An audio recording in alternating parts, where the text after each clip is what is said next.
नमस्कार दोस्तों, आप सभी का हार्दिक अभिनंदन। हम पढ़ रहे हैं इंडियन ज्योग्राफी और इंडियन ज्योग्राफी में हम पढ़ रहे हैं पहला चैप्टर जिसका नाम है भारत का प्राकृतिक स्वरूप एवं भौतिक संरचना, जिसको भी हम चार भागों में बांट के पढ़ रहे थे। हमारे भारत के भौगोलिक स्वरूप को, हिमालयन पर्वतीय प्रदेश को हम पढ़ चुके थे भौगोलिक वर्गीकरण के आधार पर, लेकिन आज हम पढ़ेंगे प्रादेशिक वर्गीकरण के आधार पर। इसी हिमालय प्रदेश का वर्गीकरण करने की कोशिश करेंगे क्योंकि ये मुख्य परीक्षा की दृष्टिकोण से काफ़ी इंपॉर्टेंट हो जाता है। और अगर आपने मुख्य परीक्षा के दृष्टिकोण से पढ़ा है तो प्रारंभिक परीक्षा में तो ऐसा कोई क्वेश्चन होगा नहीं जो आपसे सॉल्व ना हो पाए, ठीक है।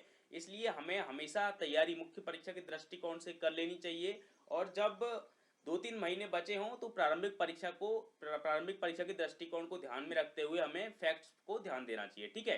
तो देखो, जो प्रादेशिक वर्गीकरण यहाँ पर करेंगे वो नदियों के आधार पर किया जाएगा। जैसे देखो, यहाँ पर है सिंधु नदी, ठीक है। सिंधु और सतलज नदी के बीच में यहाँ पर देखो पंजाब हिमालय, यहाँ पर इसको नाम देंगे, इसको हिमाचल हिमालय भी कह सकते हैं, पंजाब हिमालय, ठीक है। सिंधु नदी हो गई यहाँ पर। अब काली नदी, सिंधु, और यहाँ पर देखो ये हो गई सिंधु नदी और यहाँ पर हो गई सतलज नदी। तो इन दोनों के बीच का जो हिमालय होगा इसे हम पंजाब हिमालय कहेंगे, ठीक है। और सतलज नदी और काली नदी है, इस दोनों के बीच का हिमालय है, इसको कुमायूं हिमालय कहा जाएगा। और काली नदी और यहाँ पर तीस्ता नदी है, इसके जो हिमालय को यहाँ पर नेपाल है, इसलिए नेपाल हिमालय नाम दिया गया है। और तीस्ता नदी और जो यहाँ पर ब्रह्मपुत्र नदी है, इन दोनों के बीच के हिमालय को यहाँ पर कहेंगे हम असम हिमालय, ठीक है। तो हम चारों इन हिमालय को इस प्रदेश के आधार पर वर्गीकरण करके हम पढ़ रहे हैं, ठीक है। तो यहाँ पर मैंने आपको पहले ही बता दिया कि चार प्रकार से हम बांट के यहाँ पर पढ़ने वाले हैं इसको, ठीक है। तो आप देख लीजिए, ये सिंधु नदी है, देखो ये ब्लू कलर में दिखाई है। सिंधु नदी यहाँ पर कैलाश के यहाँ से निकलती है, ठीक है। और सतलज नदी भी यहीं से निकलती है, मानसरोवर के आसपास से, ठीक है। तो इन दोनों के जो बीच का हिमालय है वो कहा जाएगा यहाँ पर पंजाब हिमालय। दूसरा हिमालय आपने देखा कुमायूं हिमालय, नेपाल हिमालय और असम हिमालय। तो आइए शुरुआत करते हैं। सबसे पहले पंजाब हिमालय की बात करें तो सिंधु से सतलज नदी के बीच का जो हिमालय है उसे पंजाब हिमालय भी कहते हैं, ठीक है। और इसकी जो लंबाई है 562 किलोमीटर है। यहाँ पर जास्कर, लद्दाख, काराकोरम, पीर पंजाल और ये काफ़ी श्रेणियां पाई जाती हैं, ठीक है। इन श्रेणियों के आपको नाम याद रखने हैं, कभी भी प्रीलिम्स में भी डायरेक्टली क्वेश्चंस आ जाते हैं कि कौन कौन सी श्रेणियां यहाँ पर हैं, कौन कौन से हिमालय में, तो आपको कंफ्यूज यहाँ पर नहीं होना है। यहाँ पर कई प्रकार के दर्रे पाए जाते हैं, जोजिला है, बनियाल है, पीर पंजाल है, बुरजुल दर्रे, ठीक है। और जो पंजाब हिमालय का अधिकांश भाग, जैसा कि आपने देखा, जम्मू कश्मीर और हिमाचल प्रदेश तक सीमित है। आप देख पा रहे हैं यहाँ पर ये जम्मू कश्मीर और ये हिमाचल प्रदेश, ठीक है। तो यहाँ पर आपने देखा। और जो पंजाब हिमालय का जो उत्तरी ढाल है बहुत ऊबड़ खाबड़ है, निर्जन है, शुष्क है, लेकिन इसका जो दक्षिणी भाग है काफ़ी वनाच्छादित है, यहाँ पर काफ़ी वन पाए जाते हैं। और यहाँ पर कांगड़ा, लाहौल एवं स्पीति घाटियां भी होती हैं, ठीक है, जिसमें क्या है फलों की खेती की जाती है। तो आपको ध्यान रखना है, कांगड़ा और लाहौल स्पीति यहाँ पर घाटियां हैं जहाँ पर फलों की खेती की जाती है। अब हम बात करते हैं कुमायूं हिमालय की।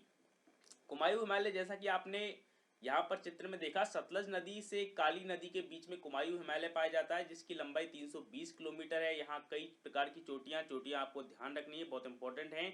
बद्रीनाथ है, केदारनाथ है, त्रिशूल है, गंगोत्री है, नंदा देवी है, माना है, कामेत है, शिवलिंग है, ठीक है। तो ये चोटियाँ भी आपको याद रखनी है। ये जो ज़्यादातर हिस्सा है कुमायूं हिमालय का उत्तराखंड में फैला हुआ है, ठीक है। और नंदा देवी कुमायूं हिमालय की सर्वोच्च चोटी है, तो ये आपको फैक्ट याद रखना है, ठीक है। इस प्रकार के फैक्ट डायरेक्टली उठ के आ जाते हैं और इस फैक्ट में आप कुछ नहीं कर सकते। आपको याद है तो ये है, नहीं है तो आप नहीं कर पाएंगे, ठीक है। तो कुमायूं हिमालय की सर्वोच्च चोटी कौन सी है? नंदा देवी, ओके। और आपको जैसा कि मैंने पिछले अध्याय में बताया था कि पश्चिम से पूर्व दिशा की तरफ चलते जाते हैं हिमालय, अगर पश्चिम से पूर्व दिशा की ओर चलते हैं तो यहाँ की जो ऊंचाई है बढ़ती जाती है और चौड़ाई सक्रिय होती जाती है, चौड़ाई कम होती जाती है, ठीक है। तो आपको ध्यान रखना है, पंजाब हिमालय से ये अधिक ऊंची ऑब्वियसली होगी अगर आपने पुराना लेसन पढ़ा है तो, ठीक है। अब हम बात कर रहे हैं नेपाल हिमालय की, ठीक है, क्योंकि बीच में नेपाल का जो हिस्सा आता है इसलिए इसको नेपाल हिमालय नाम दे दिया गया है। काली नदी से तीस्ता नदी तक यहाँ पर विस्तृत है, 800 किलोमीटर लंबाई है, ठीक है। तो आपको ध्यान रखना है 800 किलोमीटर की लंबाई है। कई प्रकार की चोटियां, अन्नपूर्णा प्रथम है, धौलागिरी है, गोसाई धाम है, कंचनजंगा है, मकालू है, माउंट एवरेस्ट है, ठीक है। काठमांडू घाटी यहाँ की प्रमुख घाटी है, आपको याद रखना है। देखो, इसको भी नेपाल हिमालय को भी, अगर देखो सिक्किम में यहाँ पर सिक्किम हिमालय बोला जाता है, नेपाल में तो आपको पता है नेपाल हिमालय बोला जाता है, पश्चिम बंगाल में दार्जिलिंग के आसपास है तो दार्जिलिंग हिमालय, भूटान में से भूटान हिमालय कहा जाता है, ठीक है।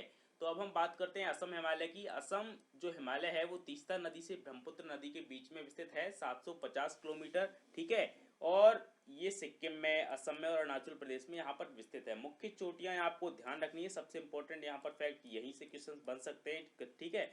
कुला कांगड़ी है, चुमलहारी है, जांग सांगला है, पोहुनी है और काबुरू है, ठीक है। और दूसरा क्वेश्चन यहाँ से इस प्रकार से बन सकता है, आपको इनकी जो लंबाई और चौड़ाई के क्रम में आपको ध्यान रखना है, ठीक है, कि कितनी लंबाई तक ये विस्तृत है। जैसे 750 किलोमीटर, तो आपको 4 ऑप्शन दे देंगे कि असम हिमालय, पंजाब हिमालय, कुमायूं हिमालय, नेपाल हिमालय। इनको यहाँ पर इनकी जो चौड़ाइयों के क्रम में आपको रखना है, ठीक है, अवरोही क्रम में या आरोही क्रम में। तो इस प्रकार की क्वेश्चंस की भी आप तैयारी कर लें। तो आपका देखो सबसे अच्छा तरीका यही है कि क्वेश्चन आंसर की फॉर्मेट में आप याद रखें। जब आप पढ़ें उसके बाद में आप सोचेंगे किस किस प्रकार के क्वेश्चंस बन सकते हैं, तो सबसे अच्छा तरीका है आपको याद रखने का, आप कभी नहीं भूलेंगे, ठीक है। तो ये चीज़ें आप ध्यान रखें। देखो मैं आपको वापस से यहाँ पर बता देता हूँ, रिवाइज करा देता हूँ। ये यहाँ पर सिंधु नदी निकलती है, ठीक है, सिंधु नदी, और यहाँ पर सतलज नदी यहीं कहीं से निकलती है, ठीक है। तो इन दोनों के बीच का जो हिमालय है उसे पंजाब हिमालय कहा जाता है, ठीक है, इसको हम 1 नंबर दे देते हैं। और दूसरा हिमालय यहाँ पर काली नदी और सतलज नदी इन दोनों के बीच में है, इसको हम कहेंगे कुमायूं हिमालय, ठीक है। और उसके बाद में देखो ये तीस्ता नदी यहाँ से कहीं निकलती है, भूटान है यहाँ पर, ठीक है, और सॉरी सिक्किम है यहाँ पर, और ये पश्चिम बंगाल है, बांग्लादेश है, ठीक है। तो ये यहाँ पर हो गया नेपाल हिमालय, क्योंकि यहाँ पर नेपाल का हिस्सा है। और ये देखो ये हमारी जो ब्रह्मपुत्र नदी है यहीं से निकलती है, कैलाश मानसरोवर यहाँ से होती हुई, ठीक है, इस तरह अंदर घुस जाती है। तो यहाँ पर जो चौथा हिमालय है वो असम हिमालय है, चूंकि यहाँ पर असम है। तो आप देखेंगे देखो ये सिंधु नदी है, सतलज नदी है, ब्रह्मपुत्र नदी, इनके उद्गम स्थान आसपास ही हैं आपको, ठीक है। तो आपका ये टास्क होगा कि आप देखेंगे कि ये तीनों नदी कहाँ कहाँ से उद्गम होती हैं, किस किस ग्लेशियर से उद्गम होती है, तो आपको ये याद रखना है, ठीक है।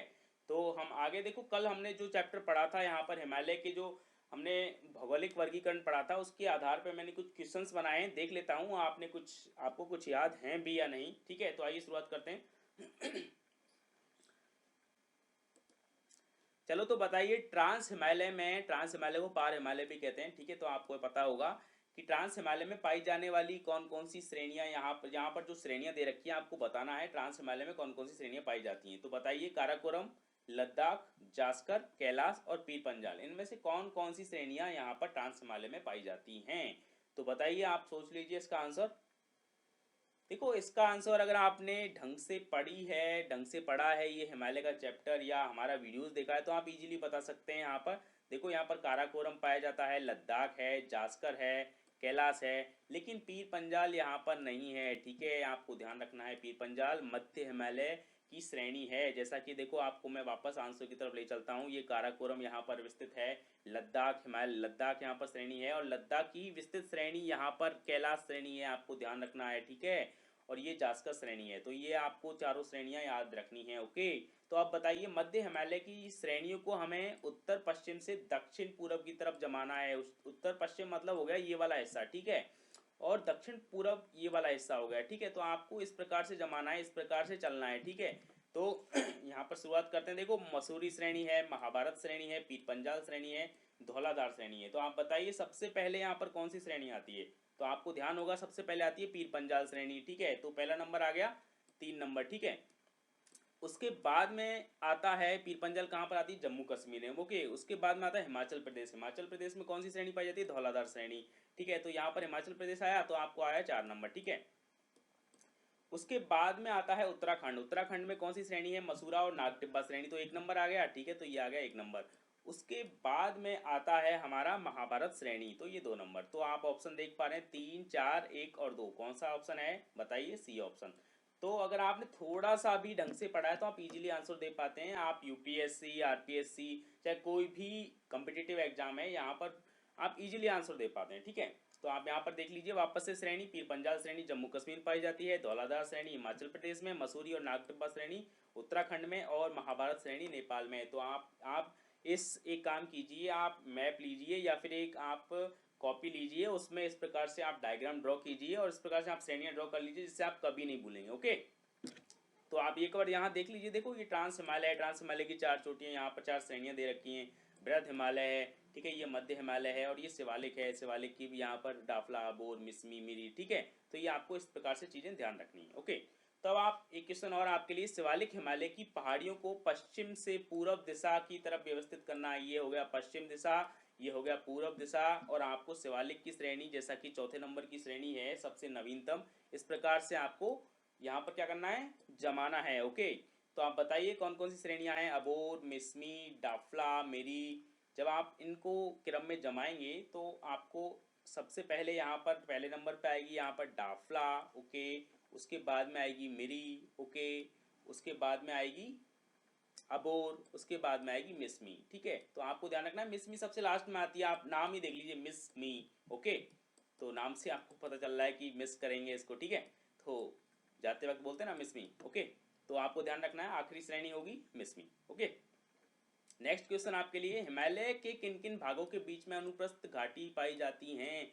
तो बहुत इंपॉर्टेंट क्वेश्चन है, अनुप्रस्थ और अनुदैर्ध्य घाटी में आपको अंतर ध्यान रखना है, कंफ्यूज नहीं होना है यहाँ पर। ठीक है, तो अनुप्रस्थ घाटी पाई जाती है यहाँ पर बृहद हिमालय और मध्य हिमालय के बीच में। ओके, नेक्स्ट क्वेश्चन आपके लिए, अनुदैर्ध्य घाटी कहाँ पाई जाती हैं, बताइए बताइए बताइए।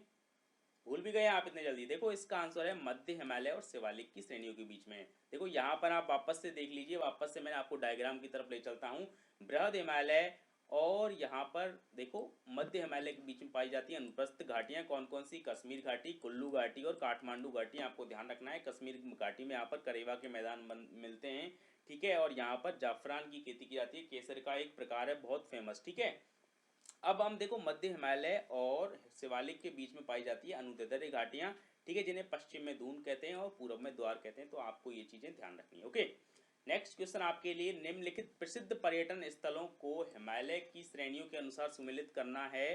ठीक है, इसमें आपको चूज करना है कि कौन सा गलत विकल्प है। देखो डलहौजी पाया जाता है धौलाधार श्रेणी में, बिल्कुल सही बात है, डलहौजी धौलाधार श्रेणी में, क्योंकि ये हिमाचल प्रदेश में, आपको ध्यान रखना है।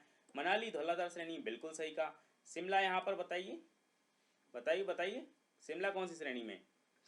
देखो शिमला यहाँ पर गलत बता रहे हैं, यहाँ पर शिमला मसूरी में नहीं है, धौलाधार में है, क्योंकि शिमला कहाँ है, हिमाचल प्रदेश में। ओके, हिमाचल प्रदेश में एक ही श्रेणी पाई जाती है, कौन सी, धौलाधार श्रेणी। नैनीताल बताइए, नैनीताल भी धौलाधार श्रेणी में। ठीक है, नहीं नहीं नहीं, नैनीताल पाया जाता है यहाँ पर मसूरी श्रेणी में। ओके, ठीक है, तो मसूरी है मसूरी श्रेणी में। ओके, तो इसका आंसर यहाँ पर देखो, तो आपने यहाँ पर देखा कि दो यहाँ पर ऑप्शन गलत मैच हैं। ठीक है, कौन कौन से, एक तो सी ऑप्शन और एक डी ऑप्शन। ठीक है, तो यहाँ पर देखेंगे शिमला तो है धौलाधार श्रेणी में और नैनीताल है मसूरी श्रेणी में, क्योंकि नैनीताल कहाँ पर है, उत्तराखंड में है। ठीक है, और शिमला कहाँ पर है, हिमाचल प्रदेश में। ठीक है, तो आपको आंसर समझ में आ गया, इसका आंसर सी और डी।